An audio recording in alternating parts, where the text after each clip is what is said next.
D K Shivakumar കർണാടകയിൽ കോൺഗ്രസിൻ്റെ നട്ടെല്ലാണ്. കോൺഗ്രസിനെ വിജയിപ്പിച്ചതും വിജയത്തിലേക്ക് നയിക്കുന്നതും ഫണ്ട് കളക്ട് ചെയ്യുന്നതുമൊക്കെ D K Shivakumar. D K ഇനി താമരയ്ക്കൊപ്പമാണോ? ആ തരത്തിലുള്ള ചില തോന്നൽ ഉളവാക്കുന്ന ചില നീക്കങ്ങൾ അദ്ദേഹത്തിൻ്റെ ഭാഗത്തു നിന്ന് ഈ അടുത്ത കാലത്തുണ്ടായി. അതായത് കോൺഗ്രസിൻ്റെ പ്രഖ്യാപിതമായ ചില യുദ്ധമുഖങ്ങളിൽ നിന്ന് മാറി നിൽക്കുകയും അതേസമയം തന്നെ അദ്ദേഹം ചില ഹിന്ദുത്വ ചിഹ്നങ്ങളുമായി യോജിച്ചു പോവുകയും ചെയ്യുന്നു. ഏറ്റവും അവസാനം നമ്മൾ ഈഷ ഫൗണ്ടേഷൻ്റെ മഹാശിവരാത്രി ആഘോഷ വേദിയിൽ കർണാടക ഉപമുഖ്യമന്ത്രിയെ നമ്മൾ കണ്ടു. ശിവകുമാറിനെ അവിടെ സദ്ഗുരു ജഗ്ഗി വാസുദേവ് പരിചയപ്പെടുത്തി. ആ വേദിയിൽ ആഭ്യന്തരമന്ത്രി അമിത് ഷായും ഉണ്ടായിരുന്നു. അമിത് ഷായും പിന്നെ കർണാടക ഉപമുഖ്യമന്ത്രി എന്ന നിലയിൽ തന്നെ ശിവകുമാറിനെയും സദ്ഗുരു അവിടുത്തെ ലക്ഷോപലക്ഷം പ്രേക്ഷകർക്ക് പരിചയപ്പെടുത്തുന്നുണ്ടായിരുന്നു. അപ്പോൾ ഇത് നമുക്ക് ഒരു സാധാരണ അല്ലാത്ത ഒരു സീനായിട്ടാണ് കാണാൻ കഴിഞ്ഞത്. തത്സമയ ഇത് ലോകം മുഴുവൻ ടെലികാസ്റ്റ് ചെയ്തുകൊണ്ടിരിക്കുകയായിരുന്നു. അപ്പോൾ അതിഗംഭീരമായ ശിവരാത്രി പ്രസംഗം സദ്ഗുരുവിൻ്റെ, അത് സാവൂത് എല്ലാവരും കേൾക്കുന്നതിൻ്റെ ഇടയ്ക്ക് തന്നെയാണ് ഈ പൊളിറ്റിക്കൽ കമൻസൊക്കെ വരുന്നത്. അപ്പോൾ അമിത് ഷാ എന്ന ഒരാൾ സർദാർ വല്ലഭായ് പട്ടേലിന് ശേഷം ഇന്ത്യയിൽ അദ്ദേഹം അനുഷ്ഠിച്ചുകൊണ്ടിരിക്കുന്ന സേവനങ്ങളെ സദ്ഗുരുവിൻ്റെ വാക്കുകളിൽ പ്രകീർത്തിക്കുന്നത് നമ്മൾ കേട്ടു. ഈ ഇന്ത്യ ഇന്നൊരു യൂണിറ്റി ആയി നിൽക്കുന്നതിന് അടിസ്ഥാനമായി ഒരാളാണ് ചരിത്രത്തിലുള്ളത്. ആ ഒരാൾ വേണ്ടത്ര മാനിക്കപ്പെട്ടിരുന്നില്ല അന്നും ഇന്നും എന്ന സൂചനയും സദ്ഗുരു ജഗ്ഗി വാസുദേവൻ്റെ പ്രഭാഷണത്തിലുണ്ടായിരുന്നു. അത് സർദാർ വല്ലഭായ് പട്ടേലിനെ ഉദ്ദേശിച്ചാണ്. അങ്ങനെ വല്ലഭായ് പട്ടേലിൻ്റെ നാട്ടിൽ നിന്ന് അനന്തരഗാമിയായി വന്ന ഈ അമിത് ഷാ ഇന്ന് കേന്ദ്ര ആഭ്യന്തരമന്ത്രി എന്ന നിലയിൽ പ്രധാനമന്ത്രിക്ക് നൽകിക്കൊണ്ടിരിക്കുന്ന ഊർജം, പിന്തുണ, അത് ചരിത്രത്തിലെ പ്രധാനപ്പെട്ട ഒരു സംഭവമാണ്. അതുപോലെ തന്നെ കർണാടക മുഖ്യമന്ത്രി വേദിയിലുണ്ട്, ഡി കെ ശിവകുമാർ എന്ന് പറഞ്ഞുകൊണ്ടാണ് അദ്ദേഹം പരിചയപ്പെടുത്തിയത്. തീർച്ചയായിട്ടും അവിടെ വെച്ച് അമിത് ഷായും ടി കെ ശിവകുമാറും തമ്മിലൊരു ചർച്ച നടന്നിരിക്കും. അതിൽ രാഷ്ട്രീയമല്ലാതെ വേറൊന്നുമല്ല. കർണാടകത്തിൽ പിന്നെ മുഖ്യമന്ത്രി പദം പകുതി കാലമായിട്ട് വീതിക്കാനുള്ള ഒരു തീരുമാനത്തോടെയാണ് സിദ്ധരാമയ്യ അവിടെ സത്യപ്രതിജ്ഞ ചെയ്തത്. 5 വർഷത്തേക്കല്ല, ഒരു 2.5 വർഷത്തേക്കോ 2 വർഷം കഴിഞ്ഞ് അദ്ദേഹം അടുത്ത ആളിന് കൈമാറും.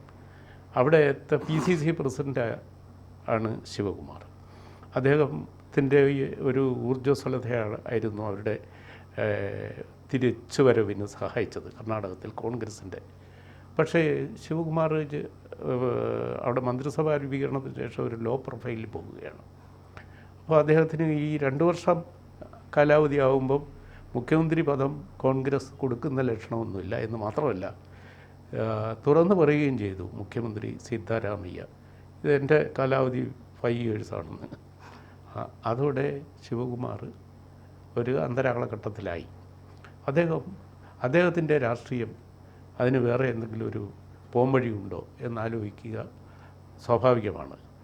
ആ സ്വാഭാവിക നീക്കത്തിൻ്റെ പരിണത ഫലമായിരിക്കാം ഒരുപക്ഷെ അദ്ദേഹത്തെ പരസ്യമായി നമ്മൾ കുംഭമേളയിൽ കുടുംബസഹിതം കണ്ടു. അതിനുശേഷം ശിവരാത്രി ദിനത്തിൽ മഹാശിവരാത്രി ആഘോഷവേളയിൽ കോയമ്പത്തൂരിലും കണ്ടു.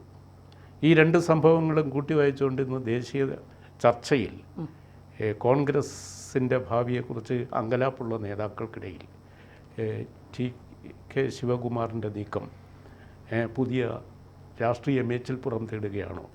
അതങ്ങനെയാണെങ്കിൽ ഈ പോടുവീണ കോൺഗ്രസ് എന്ന വൻമരത്തിൽ നിന്നും കിളികൾ പലതും പറന്നു പോകും. ആ കൂട്ടത്തിൽ ശിവകുമാർ മുമ്പേ പറക്കുന്ന ഒരു പക്ഷിയാകാൻ സാധ്യതയുണ്ട്. പക്ഷെ കോൺഗ്രസിൽ കർണാടകയിൽ കോൺഗ്രസിൻ്റെ ഒരു നട്ടലാണ് ഡി കെ. അങ്ങനെ അമിത്ഷായുമായി കൂടിക്കാഴ്ച നടത്തി, അത് ശരിയാണ്. ചിലപ്പോൾ ഡി കെ പറയുന്നത് ഞാൻ ഹിന്ദുവായി തന്നെ ജീവിക്കും, മരിക്കുന്നതും ഹിന്ദുവായി തന്നെയായിരിക്കും. അപ്പോൾ ഒരു ഹിന്ദുത്വ നിലപാട് ഡി കെക്കുണ്ട്. മഹാകുംഭമേളയിലൊക്കെ എത്തിയത് കാണിച്ചു തന്നതാണ്. പക്ഷെ എങ്കിൽ പോലും ഒരു കോൺഗ്രസിന് ആ കൂടെ ഒരു നട്ടല് കർണാടകയിൽ മാത്രമേ ഉള്ളൂ, ബാക്കി ഒരിടത്തും ഇല്ല.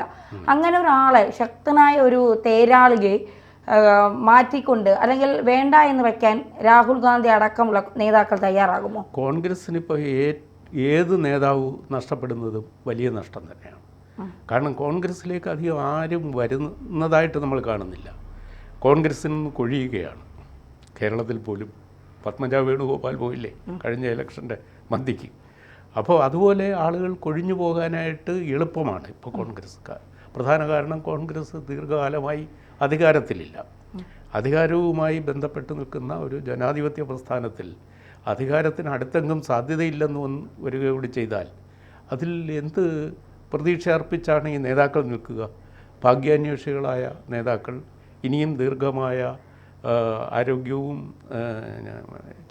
ചരിത്രവും തങ്ങൾക്കുണ്ട് എന്ന് വിചാരിക്കുന്ന നേതാക്കൾ സൗഭാഗ്യാന്വേഷികളായി മാറിപ്പോകും. അപ്പോൾ അങ്ങനെ പോവുകയാണെങ്കിൽ ഏറ്റവും എളുപ്പം എത്താവുന്ന ഒരു വഴി ഹിന്ദുത്വ രാഷ്ട്രീയമാണ്. പിന്നെ ഹിന്ദുത്വ രാഷ്ട്രീയത്തിന് എന്താണ് തകരാറ്? നേരത്തെ ഇത് ഹിന്ദു എന്ന് പറയുന്ന അതൊരു ഏകശില രൂപമാണ്, അതിന് ഫാസിസമാണ് എന്നൊക്കെ വ്യാഖ്യാനിച്ച് ദുർവ്യാഖ്യാനം നൽകി ആക്ഷേപിക്കുന്നവരുണ്ടായിരുന്നു. അവരുടെയൊക്കെ സ്വരം ഇപ്പം ഭയപ്പെട്ടു വരുന്നു.